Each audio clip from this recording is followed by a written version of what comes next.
Hey, my name is Vesper, and I'm from a small town in southern Middle Tennessee. I currently have three jobs right now, one full-time job and two part-time gigs.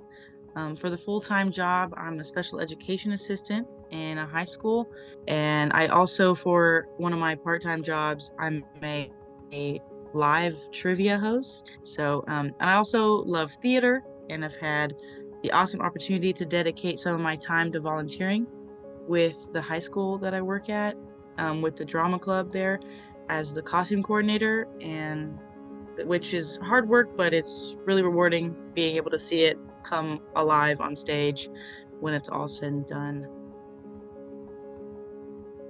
First contacted them in January of 2021.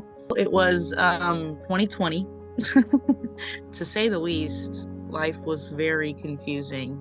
I was having way more alone time than I had ever had, really. So I was having like a lot of just ruminating thoughts that were kind of eating me up, and so I needed help.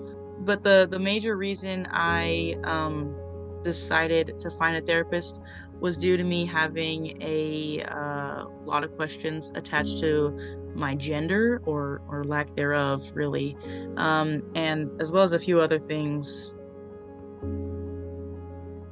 Finding out that Insight Counseling has an income-based fee scale was a game changer for me. I saw that, I was like, yes. I don't have the biggest income, so it's just way easier to budget. Balling on a budget should still be able to take care of their mental health.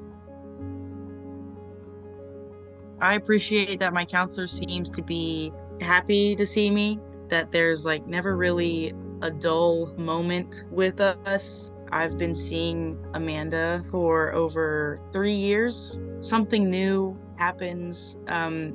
Like Amanda likes to try new things and techniques, which I run with wholeheartedly. I'm pretty open-minded when it comes to my mental health. If I learn something that I want to try in therapy, Amanda reciprocates that open-mindedness, and so that's really appreciated.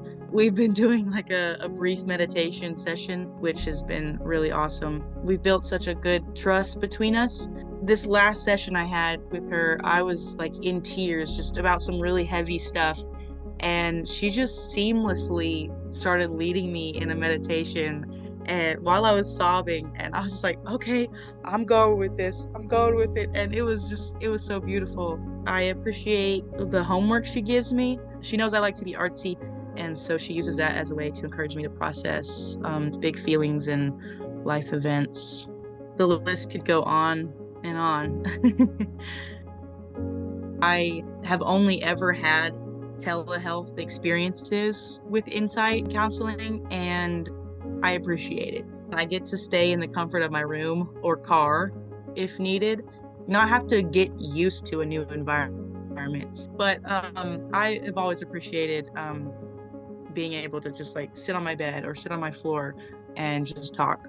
There's an amazing trust and appreciation that has been built through a screen between Amanda and I. So like we're both in our comfort zones while we explore uncomfortable topics, which I think is awesome. There's so many things that have changed for the better. I feel a lot more confident in who I am, like both body and mind. I've gained the skill of expressing myself. Anger and shame no longer eat me up from the inside out. I'm also still in the process of learning how to be less conflict averse, which I think since we brought it up in therapy, I've gotten like way better at it, even when it's only been a few months since I first brought it up. She reminds me that my thoughts are not fact and that I am not my thoughts. Really good. It's really needed to be reminded that I'm not my thoughts. I want to tell them to not give up. Don't give up. You're never alone. Never. Absolutely never. It may feel like you are, but you're not.